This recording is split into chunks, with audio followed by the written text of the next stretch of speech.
My name is Wanjohe Njoroge, a climate change activist, passionately devoted to ensuring that people and planet coexist.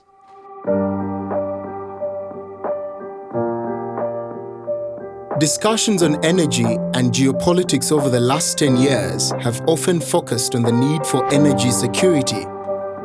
Now, another challenge is emerging: climate security, mitigating and managing the geopolitical implications of climate change, and it deserves attention alongside existing energy security discussions.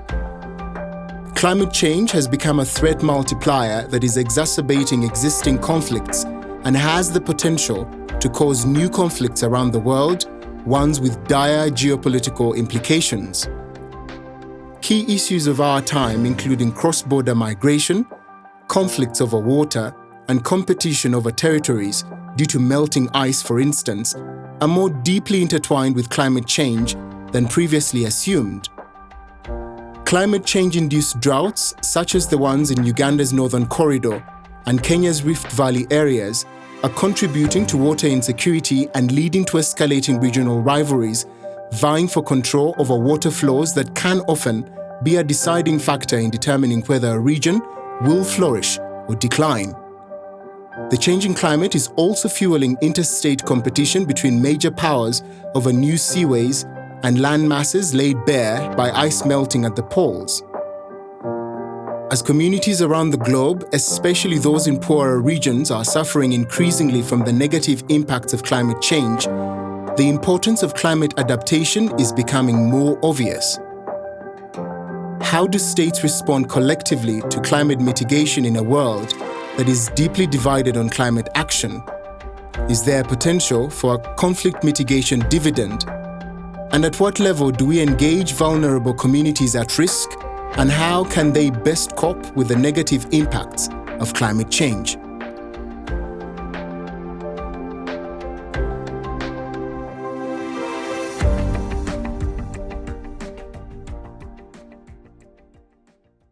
And joining me to help break down this conversation is an absolutely brilliant panel with vast experience, and I will allow them to introduce themselves in under 1 minute, starting with the youngest, Miss Memo Some, who is joining us virtually. My name is Memo Some. I am from Kenya. I am a youth representative for wildlife conservation and the founder of Wild Enough Foundation, an organization focused on recruiting the youth and kids into wildlife conservation. And I'm happy to be here. Thank you. What Memo forgot to mention is that she's one of the youngest Kenyans to ever petition Parliament. And she petitioned Parliament at a young age of 18 years. She is just 20 years today, and she's also my mentee. Next, we will have Rashid. Hi, my name is Rashid Ateye. I'm a consultant with UN Environmental Programs for Climate Change, Oil for Development.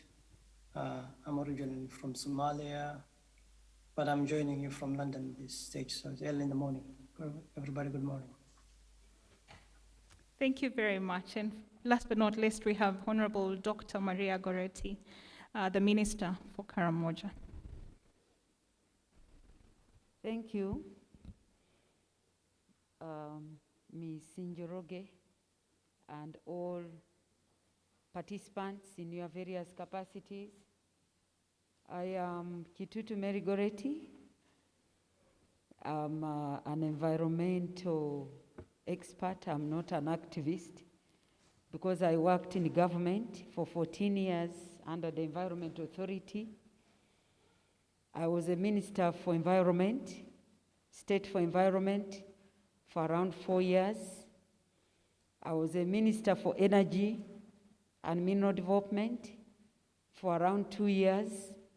and I'm now the Minister for Karamoja Affairs. All these dockets have a very rich component where I encounter the impacts of climate change. So I will be sharing with the participants my actual, having been the person who prepared even some of the predictions when I was still in NEMA. I'm the one now facing the impacts of climate change as a minister. Thank you very much.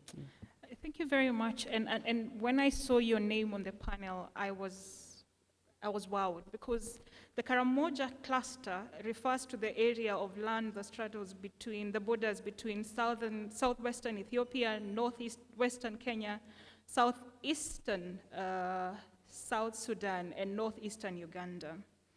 Pastoralism is the dominant socio-economic activity and source of livelihood for most of the population. The area is highly vulnerable to climatic variations such as drought that renders the communities perennially food insecure and limits their livelihood options.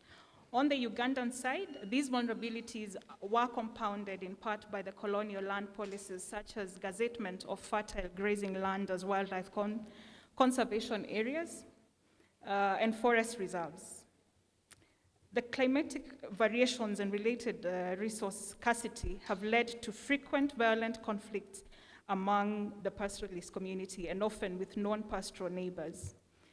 Honorable Minister, I'm curious to know, what are some of the measures? Please paint the picture for us. How bad is the crisis within this region, and what are some of the measures that the governments have put into place to try and mitigate against the conflict? Okay, thank you very much. Karamoja as a region has 9 districts in Uganda. And truly speaking, it is one of the areas in Uganda with the lowest rainfall pattern, that is average 800 millimeters per year. Now, this region is part of the zone that we call the Atekere. Now, Atekere are the pastoral tribes, where for us we have the Karamojong, but also in Kenya you have the Turkana, the Usamburu, the Pokots, and in Ethiopia you also have those tribes there. Then in South Sudan you have the Didinga and the Toposa. So all these are pastoralists, and they are in this, they inhabit this area, which is a pastoral, one of the cattle corridors. It is part of the cattle corridor in Uganda. Now, this is one of the area in Uganda which is water stressed. So in Karamoja, you have less water. It's in terms of springs, we have more, okay, we have rainfall, but we have more runoff, which goes into the Kenya, into the Choga system. Now, this area, being prone to water scarcity, is one of the drivers to conflict. As I speak now, we are conducting a disarmament. Now, we are doing it on the Ugandan side, but Kenya is not doing it. So you have the Turkana, the Pokots, then the Karamoja, the Karamojongs in Uganda. Now, but for us in Uganda, we are better in terms of impacts. I think we are in a better situation than the Kenyan side. The Kenyan side is drier. Now, as two governments of Kenya and Uganda, we have an MOU. Like I have one of the largest dam, Kobebe Dam. This is shared by the Matheniko in Karamoja and then the Turkana in Kenya. Now we also have cultures within these communities. Like my people, the Karamojong, they have the cattle rustling culture. And for them, they think it is a right, it is their culture. For them, when a young man grows, you are groomed through the system from a young boy when you are looking after sheep until when you become a warrior, whom we refer to as Karachuna. So therefore, them, they don't inherit any cows. So you are supposed to go and raid. It is a culture. You should go and pick someone else's cows, and you also own those. Now we allowed that let these people graze communally, because Kenya did not have water, but for us we have the Kobebe Dam. Now when the Turkana come with their cows, the culture, that's the source of conflict. The raids begin, and that's what we have been fighting with.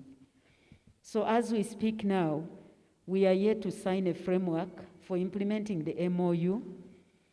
In Uganda, we have a policy to put a valid tank in every parish for adaptation, so that these people can settle, they can graze their animals, and also practice agriculture.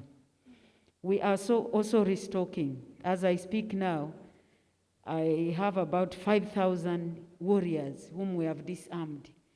And as a directive of government, I will be restocking.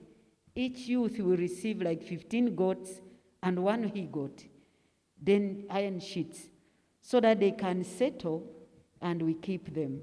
Now we are also trying to see how we mitigate the culture, because the culture is also the source of conflict. As we are trying to make them adapt by providing water through dams, but then we also have to mitigate the culture of them picking, because that is also another one that drives the conflicts in Karamoja and then spreads over to Kenya, to the Pokots. We have that inter-clan conflict, which also worsens the situation. Now, one of the strategies that we are doing in the government, we have to do interministerial collaboration. So, Minister of Education, I think in 2 years, we'll begin a strategy whereby we are going to have compulsory and forceful education for all the children of Karamoja. And they should all be in boarding. So that for 15 years, if we have these children in school, there will be a mindset change. And then you can have a new generation and a new Karamoja. And that will make things better. But as now, as a Minister of Karamoja, I have culture, you have climate change impacts, all this mix up makes the situation. Then, of course, the security situation, these people are armed.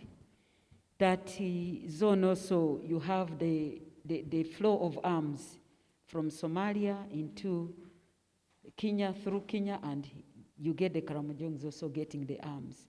And then they begin killing one another. So in a nutshell, that's what goes on in Karamoja. But as a government, in terms of climate change, we're adapting new technologies like irrigation. If you go there, you'll find that we have projects where we are promoting irrigation. Our dams, we are introducing fish so that we improve their source of livelihood. But then, again, the culture. These pastoralists don't eat fish. So, actually, when I went there, the dams were full of fish. And when we had a flood, the fish was actually flowing out. Then they called the neighbors from Teso that come and pick your things. And yet I'm grappling with malnutrition in Karamoja. So you can see change in culture, because pastoralists don't eat fish, they call them snakes. But when they find when you have prepared it, they have not seen it when it is alive, they eat it. So this is what we are changing them, the mindset change slowly. And I believe within 15 years, Karamoja will be a changed area. Thank you. Thank you very much. And I would want us to appreciate some of the things that she has raised. First is the disarmament. And they have 5,000 warriors disarmed, and they're giving them alternative goats, because this is what they do every single day. So they keep livestock. It's also important to appreciate that it takes time to change culture. It's not something that will be achieved in a day. There is the dam and resource sharing, allowing the Kenyan side, which is drier than the Ugandan side, to benefit from what Uganda has. And this has to be very, very intentional. And I have to hail Uganda because they have a minister dedicated to Karamoja. So I think that's quite impressive. I think next we will go to Rashid, who is the project officer, joint program on charcoal, that's the PROSCAL, and oil for development. The operative goal for the Oil for Development, Rashid, is the economically, environmentally, and socially responsible management of petroleum resources which safeguards the needs of future generations. We say oil is a blessing, but oil is also a curse. Oil is a natural resource that has triggered war in very, very many African countries. We could talk of Angola, we could talk of Nigeria. There are very many African countries that oil has triggered war. Rashid, the efforts that you're putting in also in Somalia through the PROSCAL program, are we making progress? Is it working? Thank you very much. In a short answer, yes, it is working. But is it to the level that we want to achieve? No, not yet. We have two things which are parallel. One is the deforestation of small forestry land that we have in the southern side of Somalia. And the problem that we have is naturally the East African region, or in general in Africa, most of the people, they use charcoal for their cookings. And Somalia is normal. But the problem that exacerbated in Somalia is the Gulf countries are more interested to have the charcoal from Somalia. And because of the demand, the supply is increased. So when you have a Gulf-rich countries who have a lot of money, who can do whatever they want, and then you have Somalia, which has got a very weak government, then you have the trend that a lot of people are felling the trees that were old for more than generations, 100 years old trees, 200 years old trees, just to make a livelihood. One of the problems that we are facing in Somalia is the acacia tree, which is one of the precious trees for the livestock community. Now, if you look from the Gulf countries side, they are very interested about that tree charcoal. Reason why is when this tree is felled and charcoal is made from this tree, it has an aroma. That aroma is good for cooking as a charcoal, using the shisha, all kind of thing that they use in the Gulf countries. This became a lucrative business for some people who are doing illegal charcoal cutting. Now, what UNEP has done in collaboration with the international community and UN agencies, we became one of the focal points to talk about the issue of deforestation in Somalia. And the UN resolution has been established to make it illegal to export Somali charcoal to those Gulf countries. That has been successful. On the second hand, there was a lot of training that has been done locally with the local community, livelihood, so they can have alternative livelihoods. And that's ongoing. The government has made some regulations that can put in jail anybody who has been caught to cut the trees and transport. United Nations Office of Drugs and Crime are working with us as well to monitor any ships or those that are leaving from any port in the southern side of Somalia to go to the Gulf countries, take a picture and present to the Gulf countries and say this dough or this ship came from Somalia. Also, FAO, which is a part of the PROSCAL program, are taking satellite pictures to see the effect of charcoal and cutting trees in some part of the southern side of Somalia. So all in all, we are reaching to a point where now we can monitor whatever is going out of the country, specifically the southern side. Now remember, Somalia, we have one of the largest coasts in Africa, which is 3,300 and plus. And it's difficult to look every corner of the seaside. But we focus more into the southern side, which has the more effect and the climatical change. Now, what happens when you have felling trees and people are cutting and all that?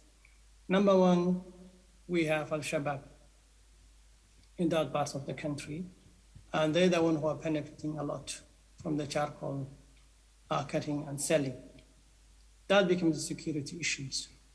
That's where we are trying to connect the climate change and climate security in that area. Also, we have other partners, international, who are involved in this for their own benefit. So UNODC is working with us to name and shame, to put on the list as a terrorist list, to make sure that that money doesn't come back to Somalia as a weapon or any other means. So there's a lot of angles that we are working with, including UN NAFOR, which is a European Navy force, who also intercept any dose that has been suspected, and they have the rights to inspect. So far, they have succeeded, few of them, but once you have one or two that has been apprehended, then the message goes loud and clear. So for the last 2-3 years, there was no movement. The satellite pictures that we have, with some stocks that has been already apprehended, nothing has been changed. So all in all, in Somalia, there is a progress, but we have not reached where we're supposed to reach in charcoal. Now, coming back to the oil and gas, this region has been blessed in oil and gas. And rightly, people have the rights to explore and to have in a proper manner so they can benefit and can uplift their level of livelihood. As you said rightly, it could be a curse, it could be a blessing. Now, one must understand, what do we need to have a proper oil resource management? Of course, we have a good governance. We have rules and regulations. We need to have an important factor for environmental protection. Now, the climate issue became an issue now, and it's related to climate security. So UN is working, or UNEP is working with Oil for Development program that focuses 4 major areas. 1 is a good governance. 2, environmental impact assessment, including biodiversity, wildlife in the area, whether it's a zone, or the coastal zone, or any other that is being explored. And then financial transparency. So those are the major issues that this UN is working for the oil and development. Of course, there are many countries who are benefiting, including Uganda, and Somalia is a part of that. Now they have completed the rules and regulations of environmental impact assessment, social impact assessment, for those international oil companies who are going to explore in oil and gas. So one must have rules and regulations to make sure that the environment is not damaged like what happened in Nigeria and so. And the other important thing is to have a lot of training for the government so they can make the right decisions whenever there is an issue when it comes to environment or climate change issue. Thank you. And staying with you still, because this is something that came up with the Honorable Minister, and you've also raised it when talking about Somalia and the charcoal business. What is the role of neighboring countries in achieving the desired results, from your experience? When we say neighboring countries, in Somalia we have 3 neighboring countries, starting from Djibouti, Ethiopia, and then Kenya. Now, the side of Djibouti, there's not much going on there because there is no movement of charcoal. The local community, well, most of them livestock rearing people, they protect their land. When it comes to Ethiopia, we have a natural relationship with both sides of the border, because both sides of the border are Somali communities, and both of them are livestock rearing people. So again, it becomes one of their vital living when it comes to livestock and felling the trees. So they don't cut. And they are very far away from the seaside. So there's no point of cutting a tree from the border and taking all the way to the seaside to ship it to the Gulf country. Now in the southern part, one, because of security issue and Shabab, they have the power to do all cutting trees and take it to the seaside. But what the Kenyan government is doing is not clear.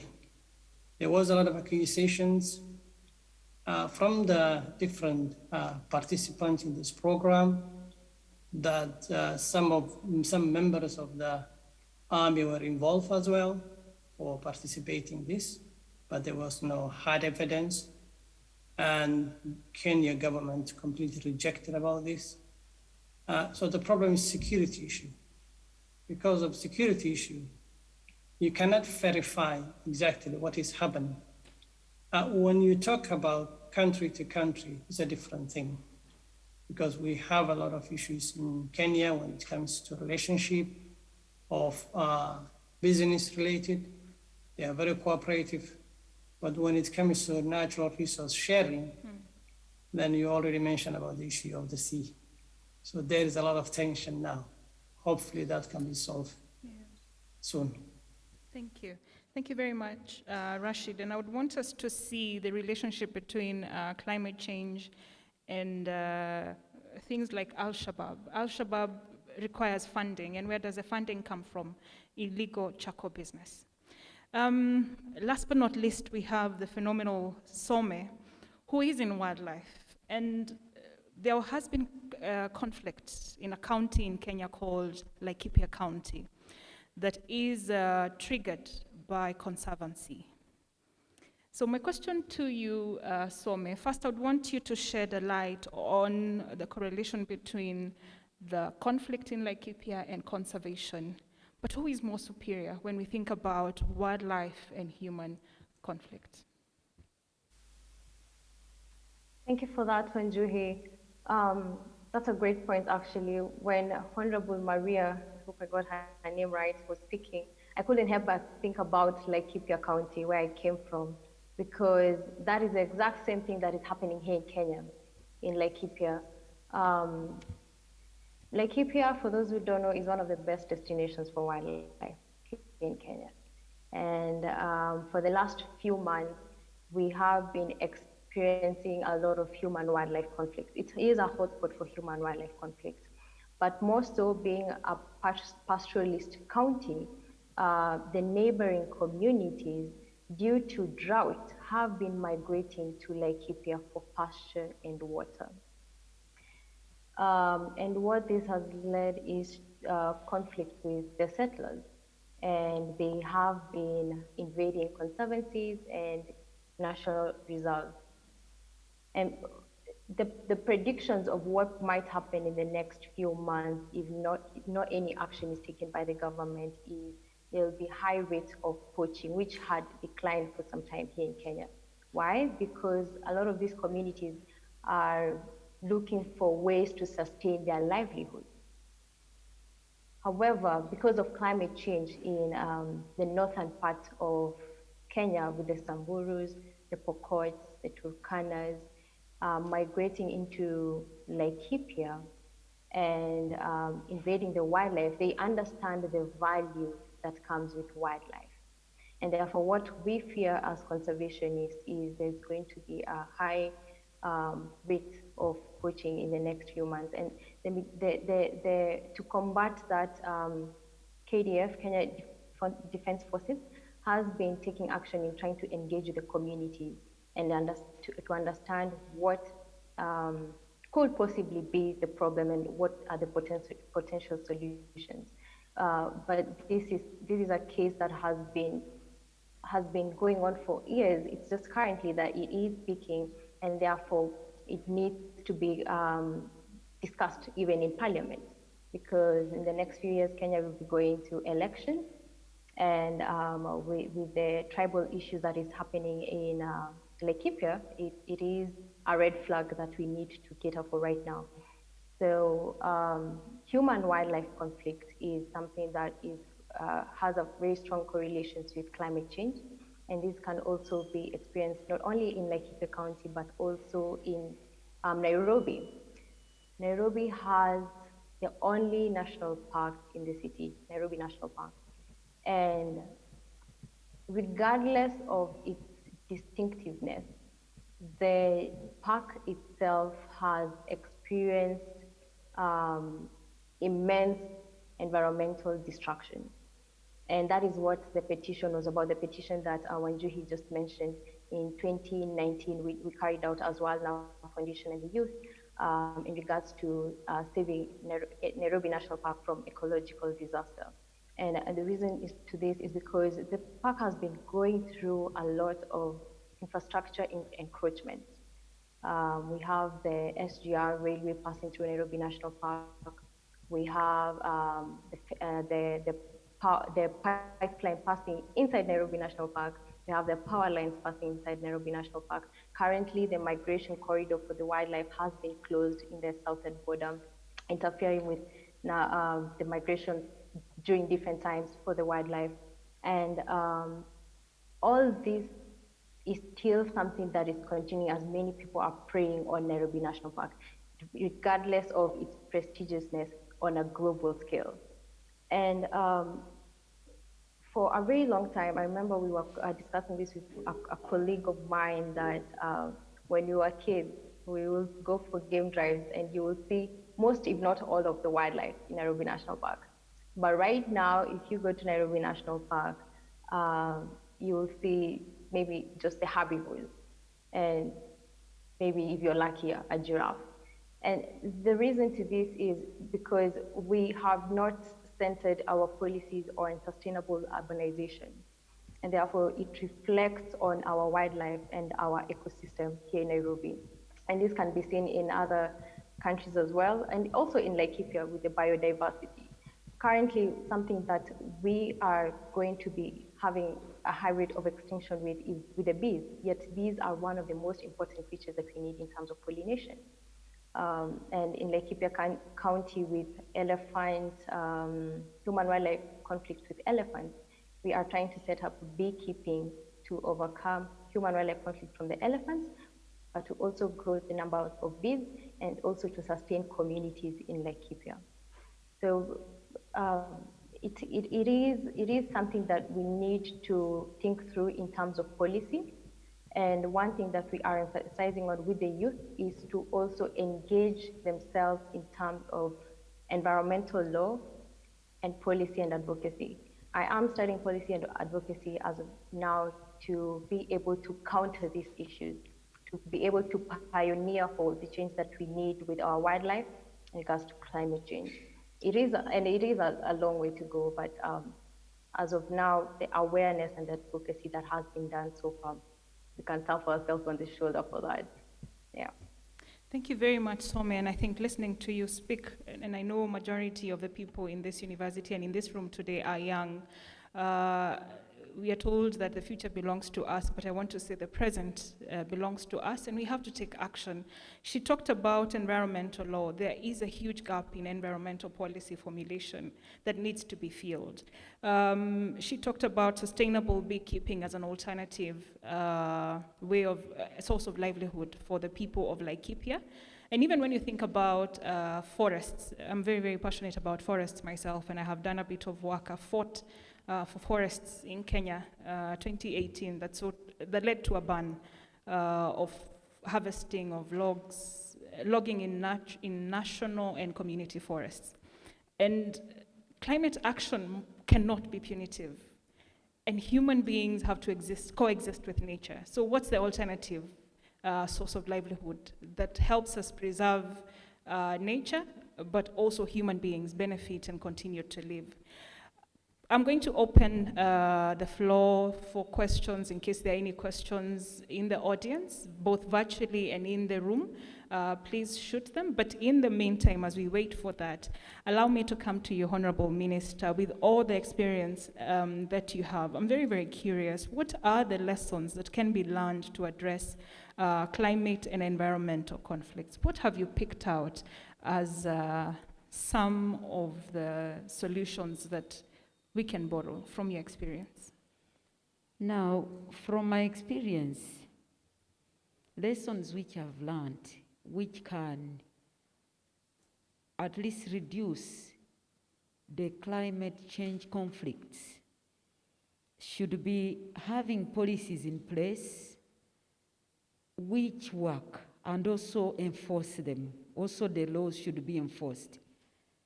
I can give an example of Uganda. Uganda as a country, I think we are one of the countries with the best policies. And some of the, like the environment law, it is one of the best environment laws. But our biggest challenge is enforcement. So that enforcement, because you have a weak enforcement, and also there are other drivers, like you have a fast-growing population, which has to feed, and that's why we have lost most of our forests, because the forests were turned into agricultural land. So I would think proper planning, in terms of physical planning, having that intergovernmental, interministerial planning is very important because for you as a Minister of Environment, you are planning this. Like she said, they are passing the lines through the national park. Is that the only area? There are many areas. So people take these protected areas as free, so you can go and do anything that you want. And these are some of the issues that are actually worsening the climate change impacts in terms of weather variation. Because for us, like in Africa, we have almost minimal emissions, but we are impacted more. So the best thing is to adapt and mitigate. So those forest act as carbon sinks, like you look at Uganda, they could cushion us from some of those impacts, but we are worsening the situation. Then also the natural resources, you see they struggle for all those. You know, the wetlands, our wetlands actually provide us 40% of the rainfall. But wetlands act as, also they keep the methane gas, which is one of those gases which warms the earth. But we are opening them up, so we are losing water, releasing methane in the atmosphere, and at the end, you don't have water. I used to be a Minister of Energy, and one of the risks that we have with that Nile is right now we have enough rainfall, yes. The hydro dams are giving us electricity. But if we have a drought, that's why we have also energy security. We may have to have another alternative. We are now going for industrialization. But if the Nile goes below, we need source of electricity that can drive all these industries. And that may be the only way to go for nuclear energy. As a Minister of Energy, that was what I was advising. But to just conclude,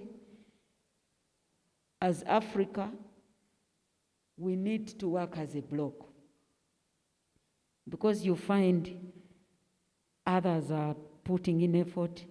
I used to sit in the Africa debate when we would go to, like now they're in COP, I think we are pushing our issues as Africa. But when we come back, we forget what they have now done in Glasgow, and you begin working as Uganda, another one is doing as Kenya. But if we worked as a bloc, we would be able to achieve in terms of, because we are the continent actually which will be impacted more, because we have the highest population that is vulnerable, we have least technologies, so we are really at risk. But we are the ones who are least. When you look at our budgets, I used to be a Minister of Environment. Other ministries would share everything, then for you are given last. And yet, we warned, right now as I speak, the Minister of Disaster does not sleep. All the displacement, the lake has displaced people. Floods. The other day I went home, I couldn't reach home. The bridge has gone. So these are now where do you get this money immediately? It means the budget has to be disrupted, yet people have to go back to school. We've gone back through COVID. So, and this we warned when I was in NEMA. We said we either have to prepare ourselves like 10 years ago, or else we shall face what's happening now. So the costs of the climate impacts in Uganda on our budget are very visible. And as youth who are in Makerere, I'm an OG over here, the future is yours. Please don't allow this generation to eat into your, you know, with climate change, we may be already eating in what you should have, what you should be using, maybe 20 years to come. That's what I had as what. I'm going to open it up, but before I do, what is stopping us, Madam Minister, from doing all these things? You want us 10 years ago, you want Uganda 10 years ago. We are still seeing, we're still talking about the same thing today. Nothing is being implemented. We go to COP26 as Africa, we come back as Kenya, Uganda, Rwanda. Yes. What is stopping us from executing? What is stopping us from moving forward and executing and taking this threat seriously? There is one thing which I've even said before, even at COP. I think sometimes it is not being focused to say or sometimes we don't take even climate change as an issue. When you come back, you think, okay, that could be a hoax, like some people think, and other things, it is greed. Like when you look at some of these people who go into cutting forests, like they are saying, it is greed, people wanting to get more than they. Why do you go into the wetland? Why should you really go to cut forests, which are protecting the lake, when Uganda still has free land? We are not yet land stressed. You find people already in the Central Forest Reserve putting pressure, shouldn't we disgazette? In Karamoja, even those who are going into the national park, but we are not yet land stressed as yet. So we should stop greed. Then number 2, political interference. I'm a politician. Even those who are doing wrong, the community, because you are the ones who vote me, you go into the forest, then you run to me to protect you. I know you are doing something wrong, but because I need your votes. So that fear of telling the community or the population to do the right thing is also what is bringing problems. And these are facts. So the community have to change and either say that let's do the right thing, or else now they are all now crying. Yesterday we were passing, I think yesterday but one, we were passing a supplementary. But after the supplementary, I think the Minister of Disaster, literally people ran after him. Those who have MPs whose communities have been hit by hailstones. So it is going to disrupt the planning of the country. Even the middle income status, by the way, may not be achievable if we don't handle the issue of climate change very decisively. This is a fact, and it should go on record. If we cannot handle climate change as one of the beasts we have to fight, the roads that we are building are being swept, the bridges have gone, so we go back to where we started. Thank you very much. Thank you very much. Any questions from the audience? Anna. Thank you very much. Thank you very much, Honorable Minister. It's an honor to have you with us, and thank you very much for this very insightful contributions of yours. My name is Anna Reisman. I'm Country Director of the Konrad-Adenauer-Stiftung here in Uganda and South Sudan. It's great to have you with us. You have been very honest with us in very many aspects why climate change adaptation might not be taken as seriously as it would, as it's due to happen. You have pointed out in your last contribution the political aspect of it, that politicians, they fight for votes. And Konrad-Adenauer-Stiftung, together with another partner, we actually had an analysis of electoral campaigns in some African countries.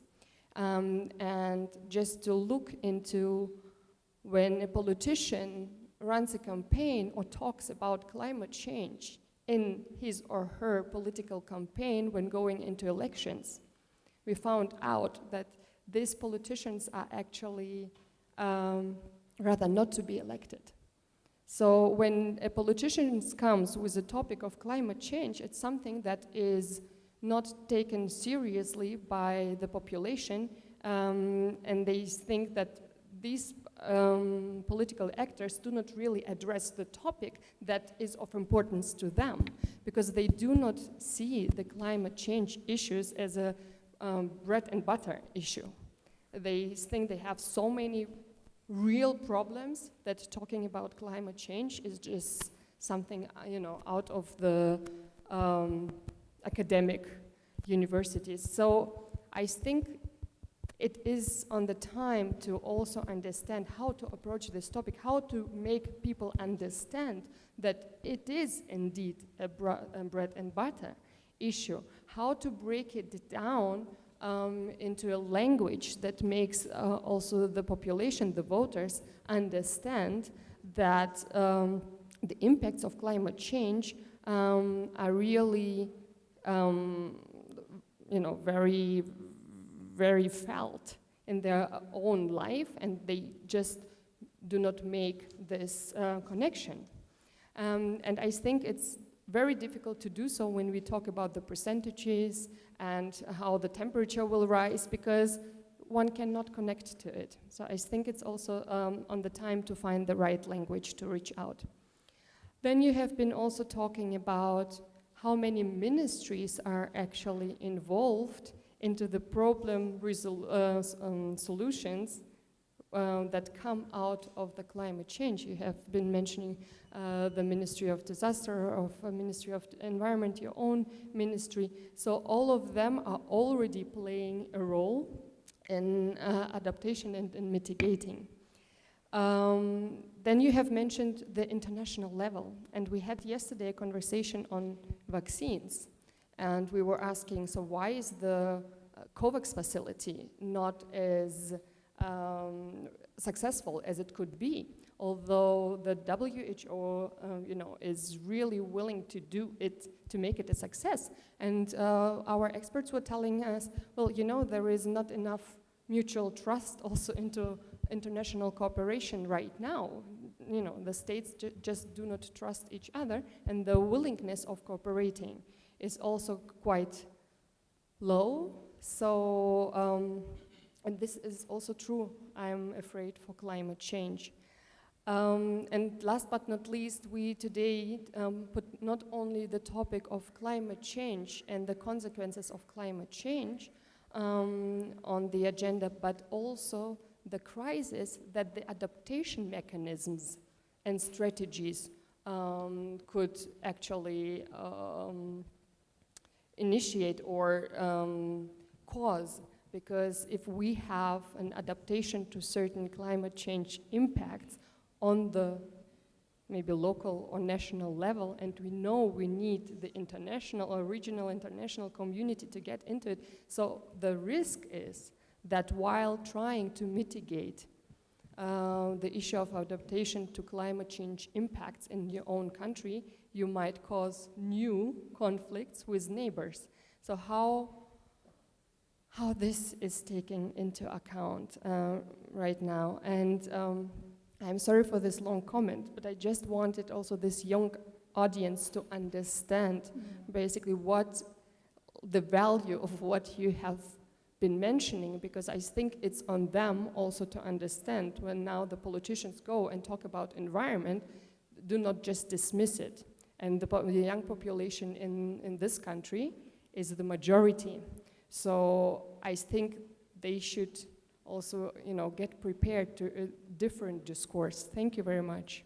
Thank you very much. I think I see 3 questions out of that. First is creating awareness.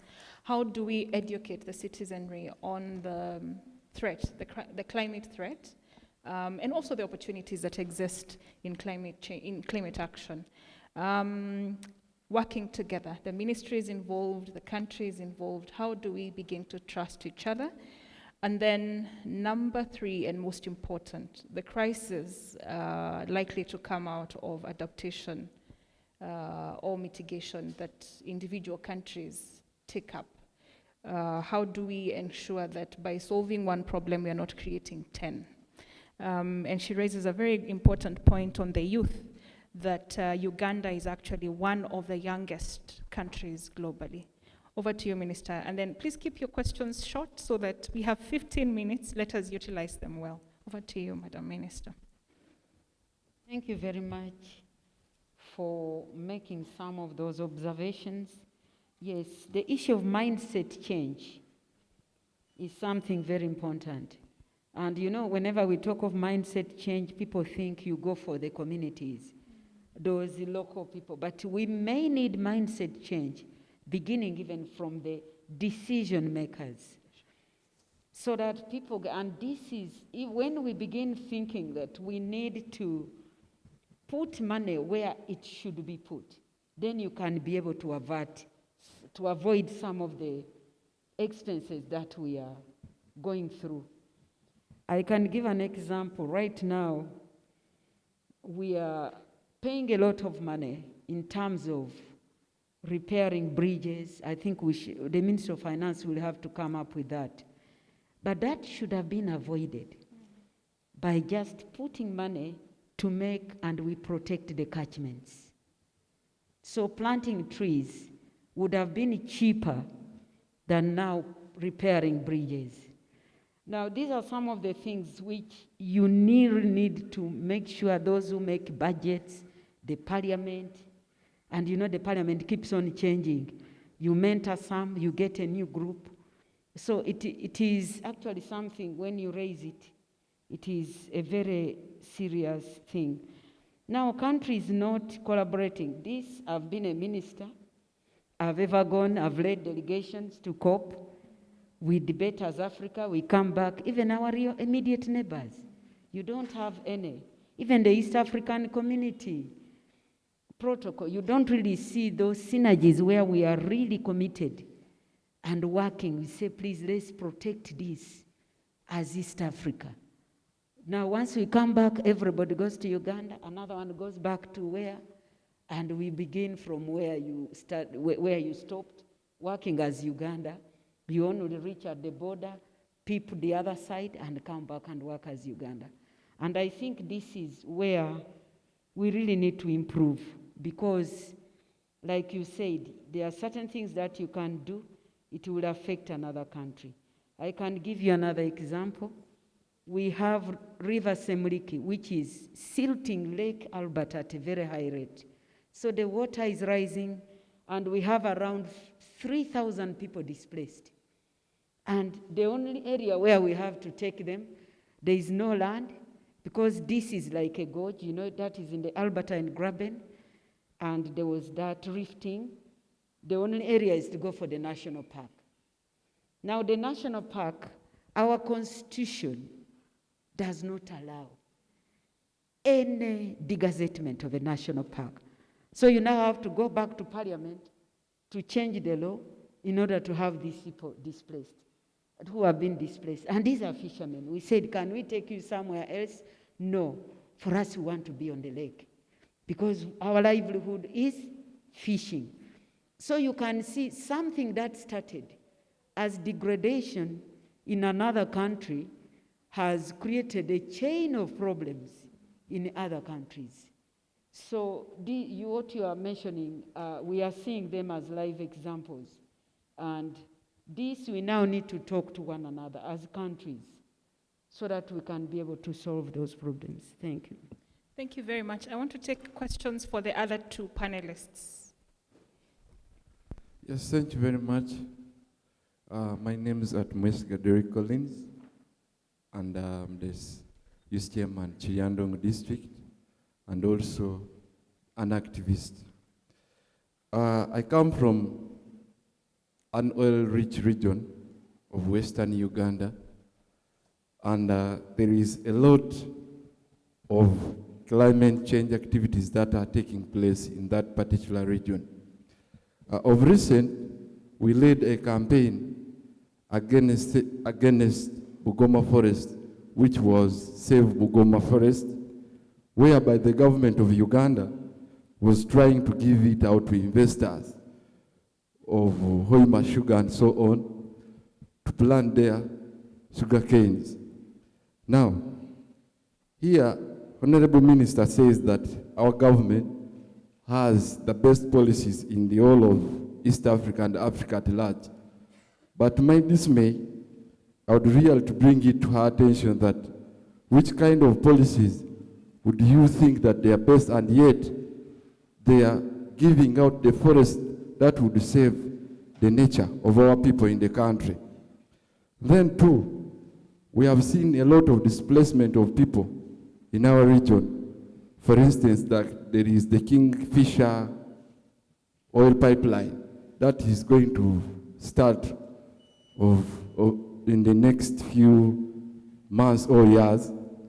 But we have seen that a lot of forests and people have been displaced from their areas, and there is nothing that is being done by the government. So, Madam Honorable, I'd really want to seek your attention that which kind of policies are you putting in place to save the nature and maybe the climate change of the people from Bunyoro sub-region. Thank you very much. Thank you for granting me the opportunity. I'm Vicky Namgobe, youth leader representing the youth of Sironko to the National Youth Council, that's in Bugisu sub-region.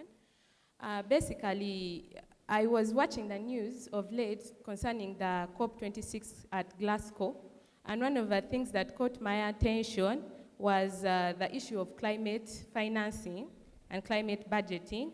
And we happened to get a representative of Uganda, that is the Honorable Minister Anywa, trying to deliberate on that issue. Well, in Africa, we know in relation to climatic change, we are one of the least carbon emitters in this nation, or in the world. And then, unfortunately, when they were talking about the climate financing, it came to my knowledge that they are trying to, the developed countries that are emitting more of the carbon are supposed to give, if I understood it well, some bit of financing to the developing countries that have less of the carbon emitters. And it's to my dismay that I came to understand that the money that is going to be given to us, or that they are planning to give to us, is going to be on a basis of a loan, not a grant. So I am, again, we are, moving into the globalization aspect, we have that thing that is related to specialization or division of labor. Are they trying to say that, really, should we really necessarily carry on a burden of what we do not emit? Is it a right decision? Is it justifiable and equitable for us to carry on a burden of a loan, yet we do not emit a lot of carbon emissions out there? And then the second thing I really wanted to understand, with the climatic change challenges, initially in African traditional society, we had insecurities of food security, insecurity. And this would lead to migration, moving from one place to another in order to find that security. Now, climatic change has changed the patterns of weather. And we find it that the rainfall doesn't come at the rightful season, the sun is too much and all that.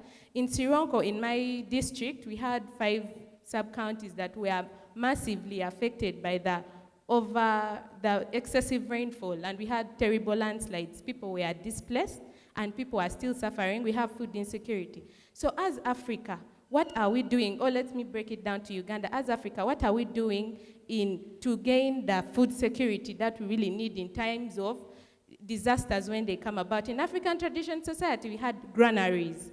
We would store in granaries, and it would help us in time of disasters. But currently, our ministers of disasters in Africa, in Uganda, what are we doing about that to see that we secure food? Because a next scenario, I would say, No, let me stop there and give an opportunity to someone. Thank you so much. Thank you very much. And I want to bring Rashid to tackle the two questions. One on climate financing, the money that is coming, which I believe is $100 billion US, and also the change of climatic conditions. How do we ensure that we are food secure as Africa? Rashid? Thank you. The issue of climate finance is something that has been going on in the world for the last few years. And it has not reached to a level that the African countries can participate because of lack of understanding.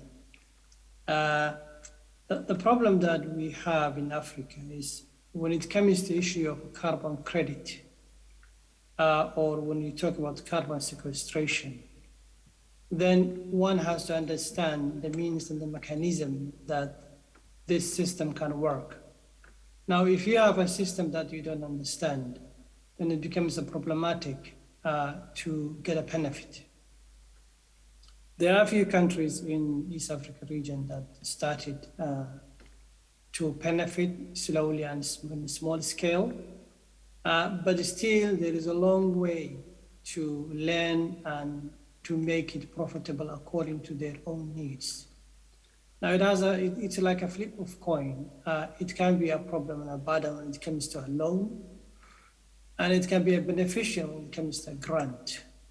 It all depends about negotiations and how you negotiate. There are a lot of countries in the Western world who are polluters, and as an environment, you know the polluter-based principle. But that is not taking place because of lack of understanding, lack of information, and sometimes twisting the rules according to their own needs by the big polluters. So Africa needs to educate itself, especially the young generations at the universities have to learn more, and that's a responsibility of the government, specifically the education sector.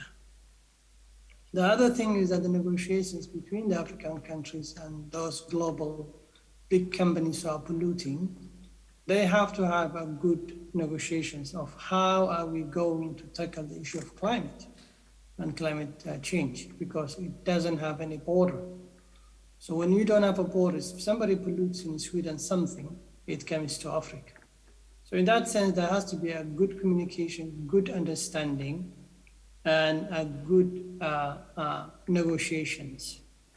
When it comes to the issue of food security and mitigation, yes, we are lagging behind.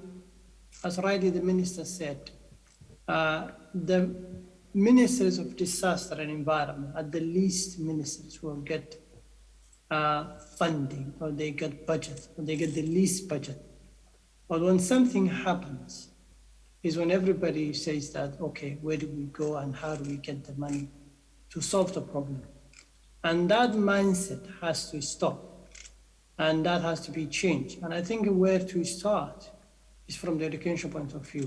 So the public has to be educated, the ministry has to be educated, the member of the parliament has to be educated, the youth has to be educated. So there's a long way to go to do all this in a parallel manner. Then we can reach a place which we can say, now we can do something. If you talk about the bridge and you are trying to solve the issue of trying to repair the bridge, but you don't look about the root cause, then you are not solving the problem. So really what we need to do is to look the root cause of this, which is basically climate change, climate security issue. For example, if you have a farm and then that farm doesn't get the rain, what you need to do is to move and see if you can find somewhere else. Or if you have a livestock herder and your animal doesn't have a grazing, then you have to move and go somewhere else. Imagine you go to the other community and you encroach in their land. That's where the conflict starts. And that's exactly what climate security is all about. It's a natural resource sharing and competition of natural resources. So food security is part of that. And if we don't think holistically, we don't look at it, the whole thing, then we cannot reach the conclusion. So there's a lot of angles to look at it, and one has to take the best options. There's no silver bullet here, but we have to come together and solve this issue together. Thank you. Thank you very much. I'm going to go to closing remarks, but before then, I think when it comes to the issue of climate financing, we need to remember what the minister said. We cannot do it alone. We have to do it as a bloc. Lack of understanding. This is virgin land. We as young people need to tap into this opportunity of understanding what climate financing is and even become consultants for government for it. Some, allow me to come to you. COP is happening. Are you happy? Are you hopeful? Or are you disappointed? And feel free to quickly comment on any other issue or question that has been raised. Over to you, Some. For that one, Johi. Let me start with the issue of food security. One important point that we need to mention in regards to adoption of climate change for food security is diversification of crops. And this is something that we have been trying to work on as the youth, especially the youth in the agricultural field. We need to take advantage of our technology. And the lady who presented that question pointed out the traditional methods in which we stored our foods even in the olden days.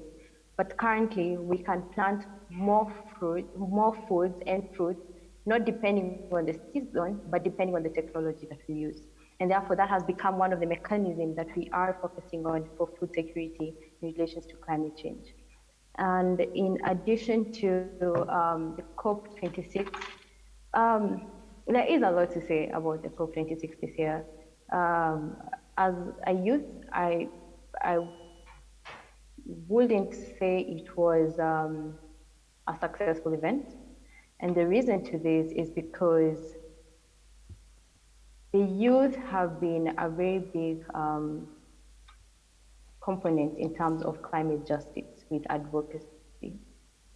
But my concern comes in regards to the gap between advocacy and action plans, right? Advocacy is brilliant, and I think it's the first step to realizing a problem. However, it's gotten to a point as the youth, we need to associate ourselves with action plans. And in the beginning, I pointed out that there's been a lot of predictions of what will occur in regards to climate crisis in future. But have we prepared ourselves for that? And a good country that I love giving an example of this is Rwanda. I have been in Rwanda a couple of times. And something I admire about the country is they are less on advocacy and big on action. They talk less, but there's a lot of action to see the effort that they've put in terms of climate change. And I think where we are currently as a youth, we have been exposed to a lot of information in regards to the topic.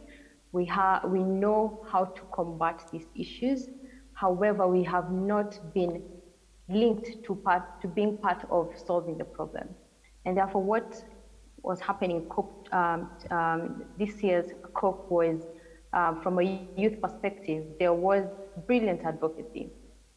But I would love to challenge the youth to do more, especially in terms of, I don't know if I'm the only one who saw from the Greenpeace UK, the inclusion of gender, let me read that correctly, gender inclusivity in regards to climate change.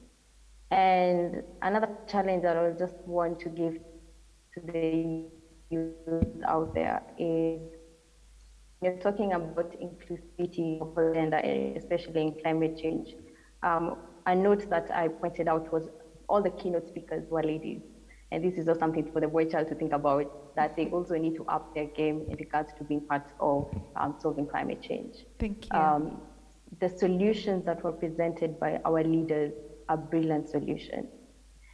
But what we'll see between now and the next year's COP might be an extension of just advocacy and talking, but there's no action plan. So that is my concern. And in terms of Africans' participation in COP26, we need to work together as Africans to combat these issues. And therefore, what the Honorable Maria had pointed out in the beginning, we shouldn't leave the conference and come. I go to Kenya, she goes back to Uganda, Rwanda, and we settle on our issues locally in our country. This is a global issue that requires a global effort. Thank you and very therefore, much. I believe COP26 brought out a lot of brilliant solutions, but my concern will be the implementation and also for the youth inclusion in terms of actualizing this project, not just advocacy. I think it's time for the youth to now up their game in not just doing less of talking and more of being part of solving the problem. Thank you. Thank you very, very much. More action, less talking. Honorable Minister, there were two questions to you. Save Bugoma Forest and also the oil pipeline. Okay. Please respond to that and quickly. Thank you very much. I think for Bugoma, this is before cabinet, and usually we don't divulge issues that are before cabinet in public. But I'll be talking as an environmentalist and as a minister who one time oversaw Bugoma Central Forest Reserve. Now in Uganda we have 506 Central Forest Reserves. These were areas which were carefully, if you look at most of those forests, they were carefully selected using science, and they were protected for a purpose. And when you go to the National Forest Authority, you will get information on why this forest was protected and why this was protected. But like I say, it is greed. Why go to Bugoma? I went to open boundaries for Bugoma Central Forest Reserve. Bugoma is a government Central Forest Reserve. But the issue is just people's greed. That's what I can say. And, but we are working hard to see that that system is protected. Bugoma Central Forest Reserve, in terms of diversity, is richer than Queen Elizabeth and Murchison Falls, if you didn't know. So there are animals. Actually, I was the one who led the baseline survey for oil and gas. But we discovered animals we even didn't know existed in Uganda. Flying squirrels. So it is a highly rich area. And it is unfortunate that went to, but as government we are doing our best to see that we are able to agree with the kingdom and we have that impasse resolved. Now the oil pipeline, that's the ECOP. Having been the Minister of Energy, I was the one who signed the agreements for clearing the construction of the pipeline. Now, my young son, yes, it is good to be an activist, but also read. I would task you that go and read. Actually, most of these projects are well packaged. The environmental safeguards are well laid out.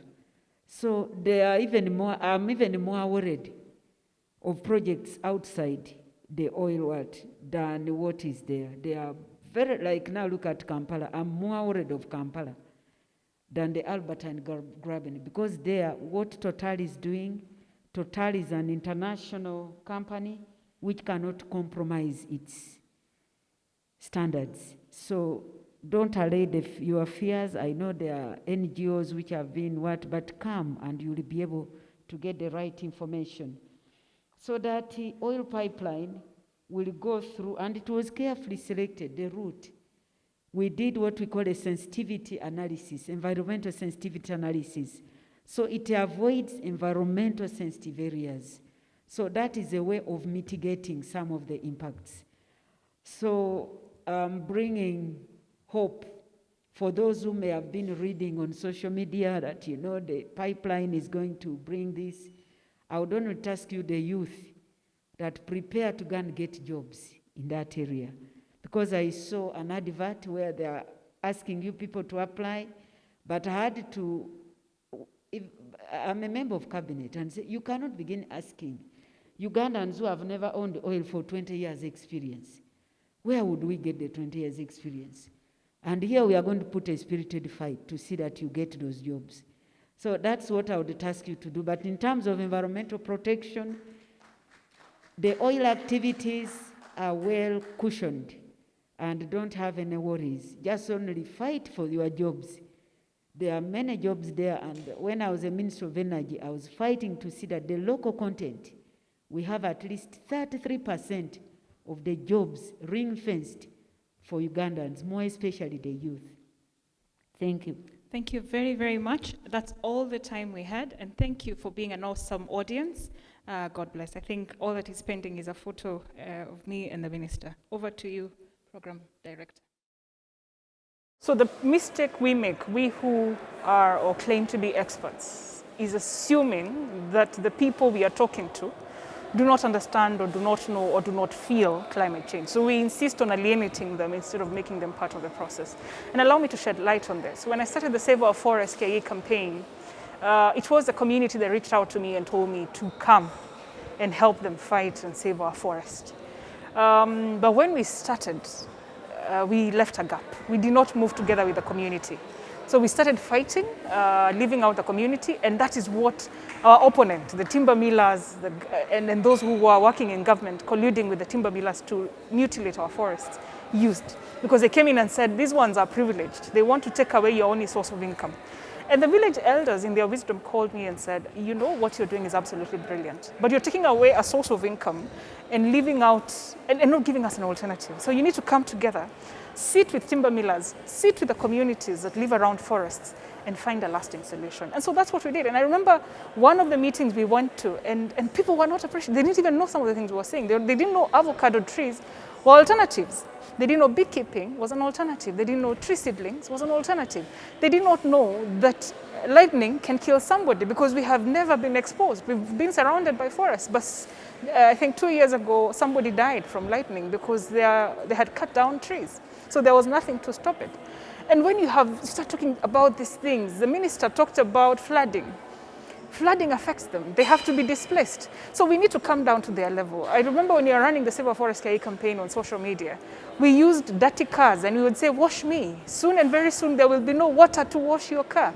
There was water shortage in Nairobi and we would use photos of people pulling carts of water jerrycans. And that comes down to their level. We have to use something relatable. We have to start from the known to the unknown. So it's extremely crucial because remember, the minister said we need mind shift even in the top level. But for that to happen and for us to eliminate the grid, the true custodians of the natural resources are the people that live around those forests, those water bodies, and only they can protect them. So unless we move with them and educate them and demystify and break down these jargons, we're not going anywhere. Yes, we translate if we have to, but like I said, let us move from the known to the unknown. Yes? So for instance, there is an area that is flooding. The minister was not able to go home.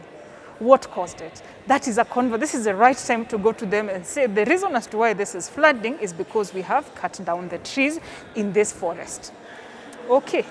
When there is drought, when the rivers are drying, why are they drying? Because we have gone and cultivated in the wetland. No, forget the expert. Forget the expert. Forget the expert for now. The degrees, forget the percentage. What we need is to come down to our level and let us speak the language we understand. What were our forefathers doing? I went to a place called Hell's Gate. And we saw a lone buffalo, and I was talking to the ranger who was taking us around, and I said, because I watch a lot of animal documentary, and said, this is the most dangerous. And he said, yes. But he believes in his culture that it can only beat you if you have killed wildlife, if you've been unfair to nature. And these were folktales that were told to help protect nature in our olden days. So can we look for such folktales that we can tell? Can we look for such stories that we can use to train our children? The second president of Kenya introduced the 4K Club, which was an agriculture club in schools, to nurture and have more people joining and taking up agriculture for food security. He also believed in gabions. In fact, I grew up knowing about gabions thanks to him. He started a movement, he triggered a movement that for us not to have soil erosion, this is what we do. You know, so we need to come down to the level and start with what people know and then move to the unknown. Let us use stories. Let us tell those stories that we used to tell. I'm a child of the village and I grew up in a small kitchen. You know, we had a fireplace. And my mother would tell us stories. My grandmother, whenever she would visit, she'd come and tell us stories. And stories that today I use to teach people about climate change. So let us go back there. Let us use animations if we have to. Let us use 4IR features like virtual reality to tell these stories so that they're relatable to them. But we have to start from the known to the unknown.